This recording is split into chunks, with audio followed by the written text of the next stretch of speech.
Now on BBC Two, Gavin Esler with Newsnight and Tim Marlowe with Newsnight Review.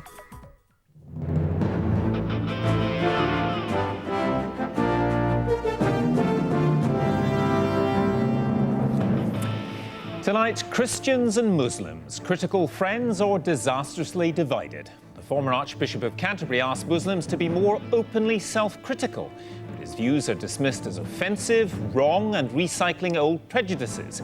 We'll be hearing from Lord Carey himself. Plus, it's back. Plans for an EU constitution are apparently back on track. And getting criminals off drugs, if the government's policy is really working, why are 8 out of 10 reconvicted within 2 years? And on Newsnight Review at 11, Julie Myerson, John Mullen and Mark Kermode play judge and jury as former American Defence Secretary Robert McNamara pleads his case in the fog of war. How much evil must we do in order to do good? Irish writer Colm Tóibín scrutinises one of the great literary observers, Henry James, in The Master. He wondered if he would ever again be so intensely alive. Charlotte Jones seeks energy and enlightenment from a power cut in her new play, The Dark. And James Nesbitt plays a 21st century would-be Good Samaritan undergoing a crisis of masculinity. I got it all wrong. That's what makes me a weakling.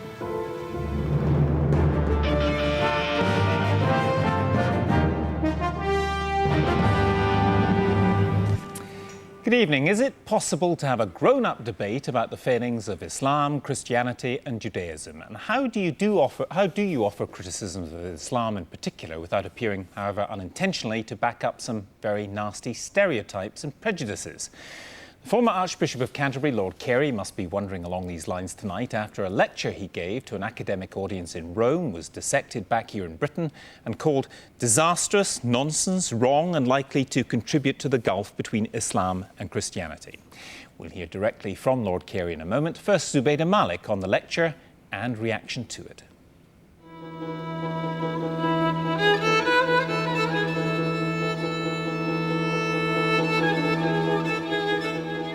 George Carey is the man who used to lead and inspire millions of Christians around the world, whose views and opinions still matter to many Christians despite his retirement. And whether he intended to or not, the former Archbishop has sparked off a debate about Islam, its culture, its politics, and its compatibility with so-called Western values. Why is it associated with violence throughout the world? Is extremism so ineluctably bound up with its faith that we are at last seeing its true character? His speech was at times blunt in its message.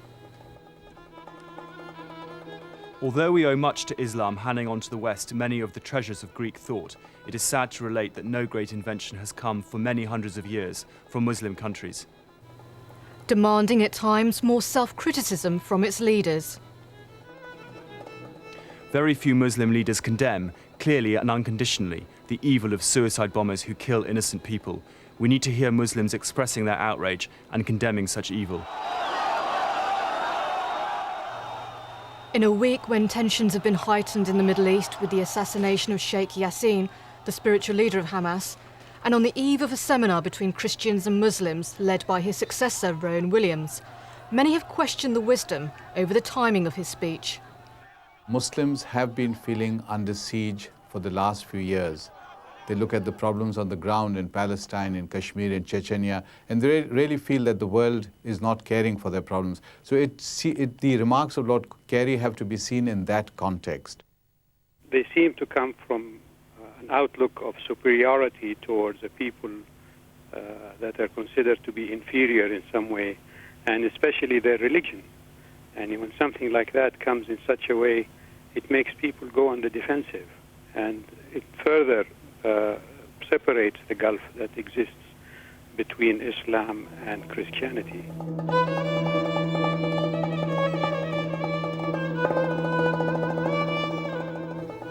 The curator of a landmark exhibition on Islamic art at Somerset House challenges the idea that Muslims have not invented anything for hundreds of years. Many historians have written about the golden age of Islam between the 9th and 14th century, when Muslims led the field in science, philosophy and medicine. When people begin to speak, oh, well, Islam didn't contribute anything to the science, does it mean Islam as a religion? Does it mean Christianity did contribute a lot to the science? We forget, well, maybe most of the, well, atomic scholars have been Jews, okay? So it means not Christianity, but the Jewish religion contributed. Religion is religion. It has nothing to do with science, frankly speaking. Islam and its leaders have also been criticised for not challenging terrorists. The former archbishop argues that Christianity and Judaism have a long history of critical scholarship, something he feels that Islam can learn from. But others say he's ignoring the internal debate that has opened up amongst Muslim scholars. In one sense, Lord Carey has touched a nerve. Let's take Britain. You recall over a decade ago when the Satanic Verses was published, and there was a storm around the book and a controversy that developed around the author. Now, I never liked the book. I condemned the book because I'm a Muslim, and any Muslim would respond negatively to the book and the way it expressed our very religious and sacred figures. At the same time, I always maintained that we are living in a society where free debate is the norm, and if we are unhappy as Muslims, we need to respond in the media and through letters, through writing articles, challenging the author or people who supported the author in debate.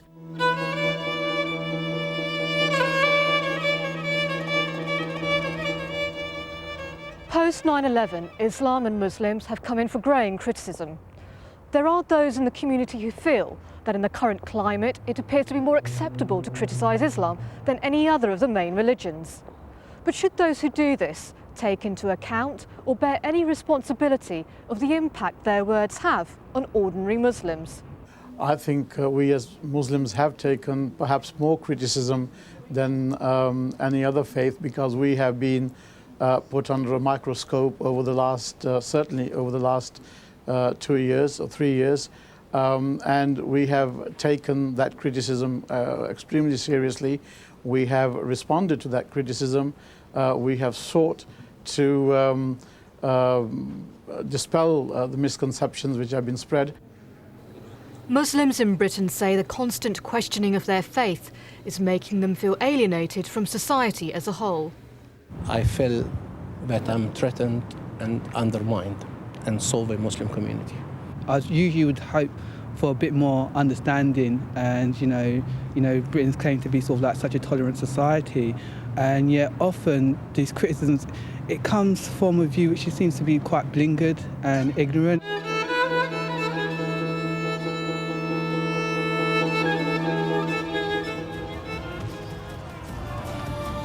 Tonight, the controversial film The Passion of Christ opens in Britain. The film, which has been accused of being anti-Semitic, has prompted the debate of what can or cannot be said about someone's faith.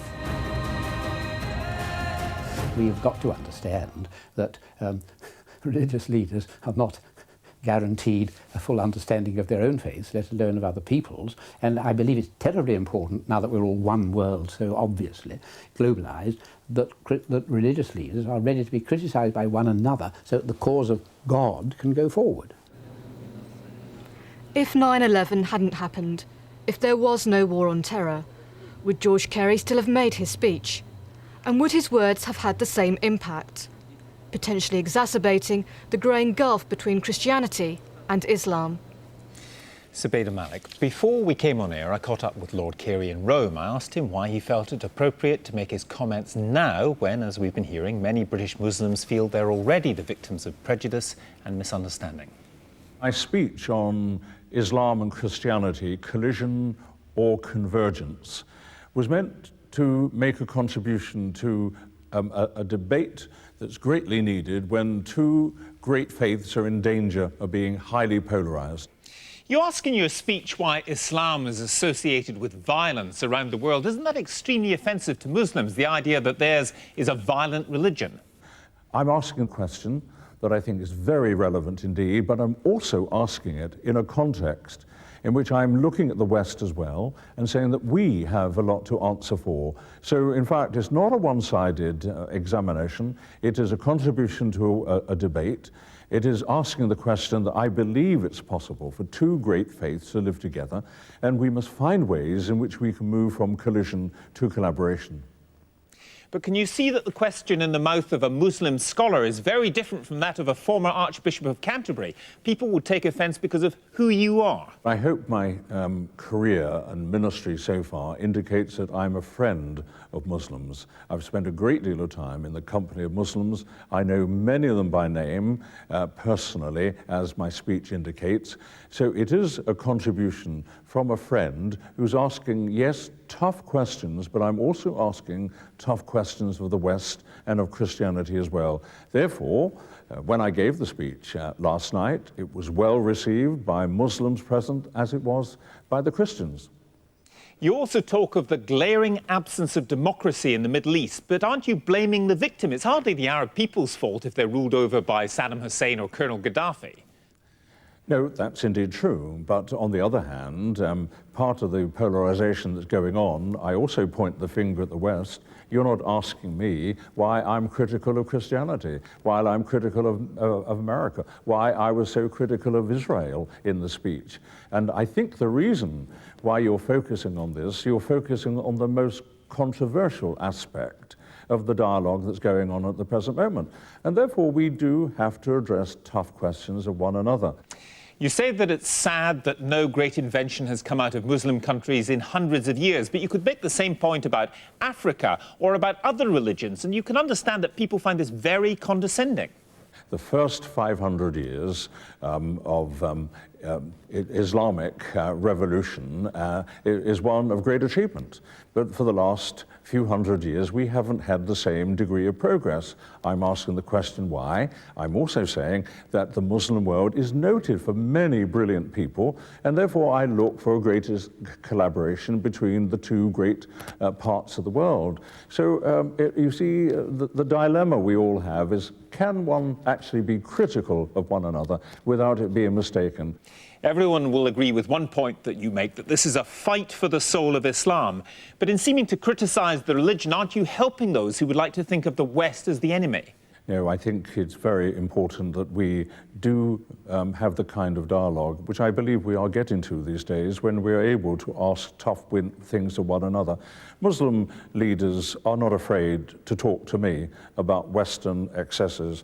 They have expressed their great condemnation of practicing homosexuality in the church, particularly in the United States. I hear those criticisms. They are rightly made, in my opinion. And so we do need to trust one another more, and I hope that my lecture will be seen, as I intended it to be a helpful, moderate contribution to a very important dialogue. Again, I'm very sorry for the way it's been handled, but I do not apologize for the things I say. I believe that we need to hear them. Aren't you worried, however, that Muslims here in Britain feel themselves to be the target of racist abuse, and that this speech, however unintentionally, will confirm certain stereotypes? All I want to say, I side with them in attacking and condemning all kinds of abuses against them personally and against their faith. I honour them as people. I honour the Muslim faith. We must get to reciprocal relationships whereby we can help one another and build a much better world. Lord Carey, thank you very much. Thank you very much. I'm joined now by Prince Hassan of Jordan, who's spent many years working on improving relations between different faiths and is moderator of the World Conference on Religion and Peace. Do you think Muslims are too sensitive to criticism like this? Let me make a distinction between Islam and Islamists. I think that Lord Carey, with all due respect, was talking about Islamists as you would talk about terrorists. And I'd just like to remind our listeners that in terms of Muslim sensitivities, when he refers to Islam, which is a revealed religion, and says that the Prophet of Islam was illiterate, he was illiterate in the context of being an innocent, who the angel Gabriel revealed the Quran to. And I think that this particular allusion will be found by many people who are not academic, who are not intellectual, offensive. And you find it offensive? Well, I think it's very unfortunate that Lord Carey should have made that particular reference, because he's confusing the ability of Muslims to exercise ijtihad. Many believe in ijtihad, which means the right to interpret.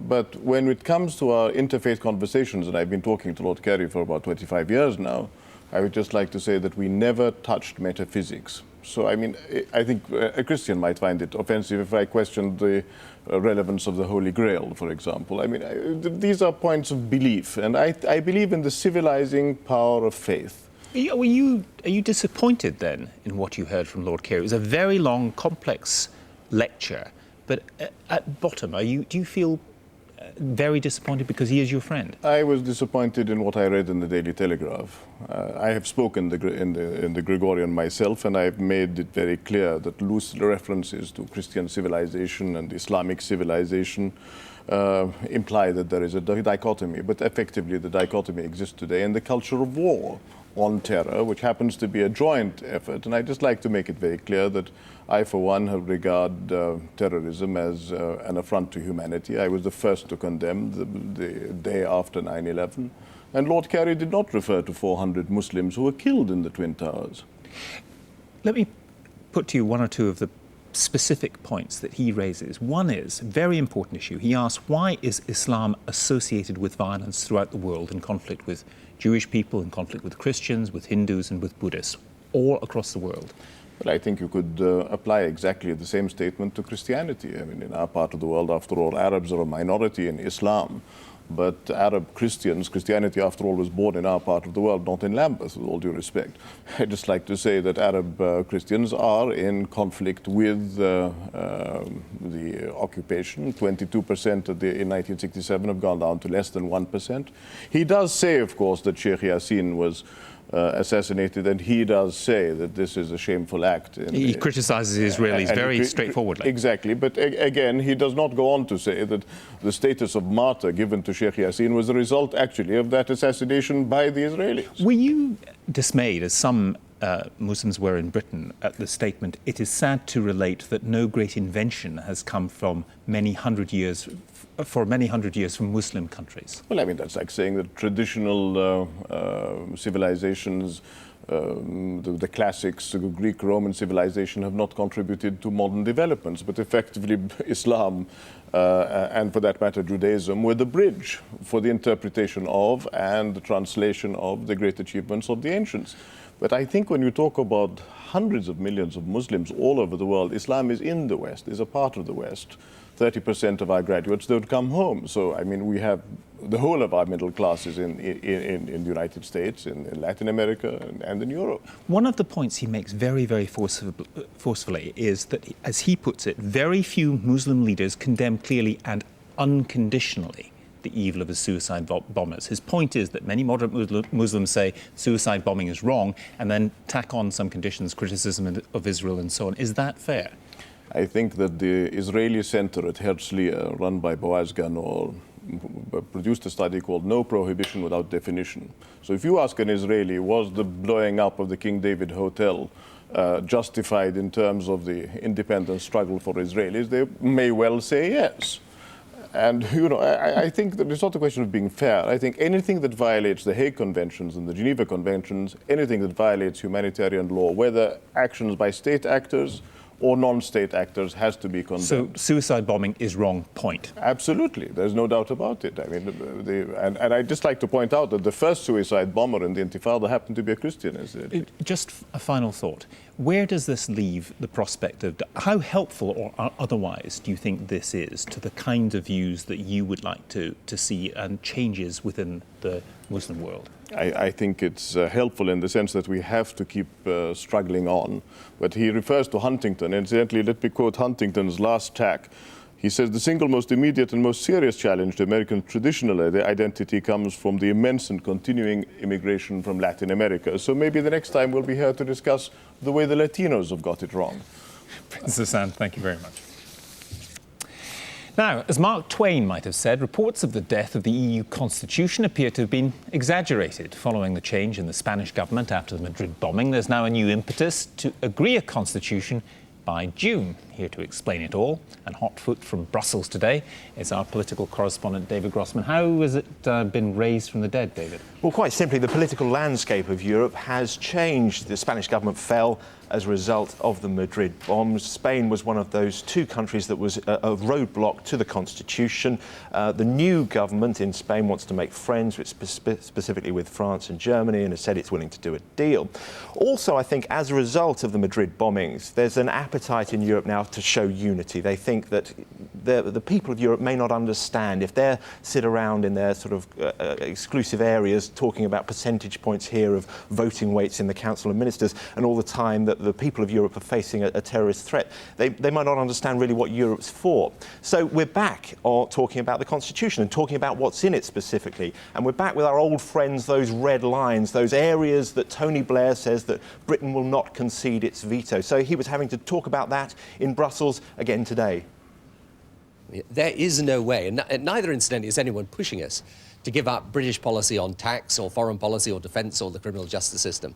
You know, the idea that people round that table, many of whom the new members have fought for years to achieve nationhood, want to give it all away, is a myth.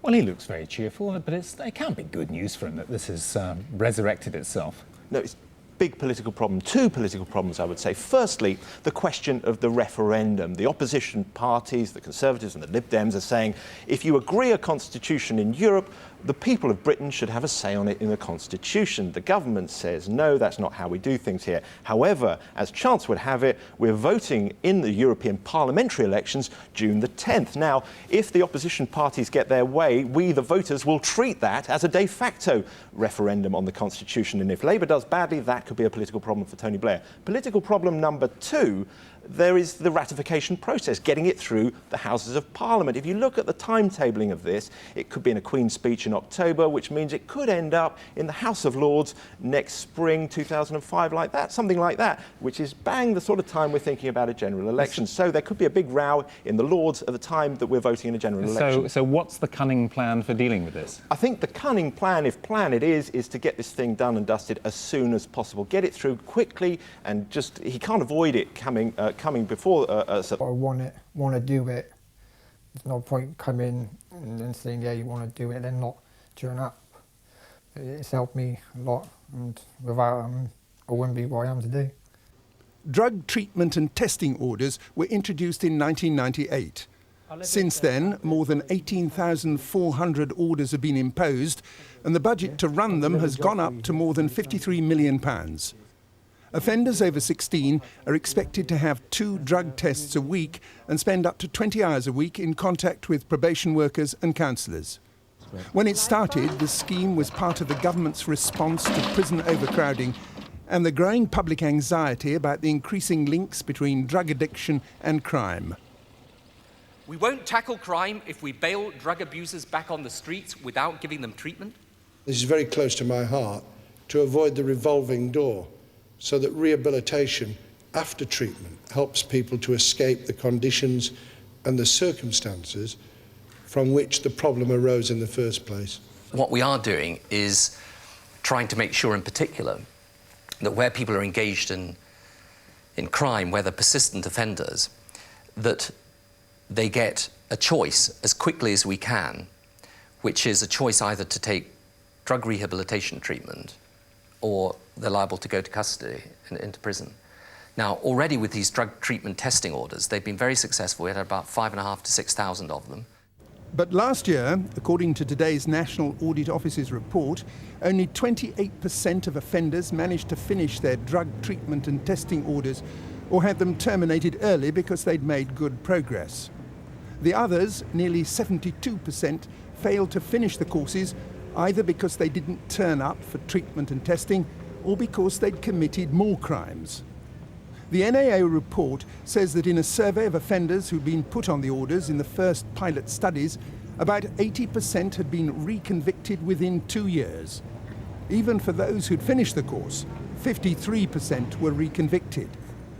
For some who've studied this field, all this is evidence that DTTOs aren't working as they should. It was a missed opportunity. Much more could have been done if one had considered what were the necessary ingredients for supervising drug offenders in the criminal justice system. And there are 3 necessary ingredients. And what are those necessary ingredients? Well, there must be very clear supervision about what supervision means in terms of the aims and the objectives of the scheme. There must be very clear control by the courts, and there must be persistent and consistent drug testing.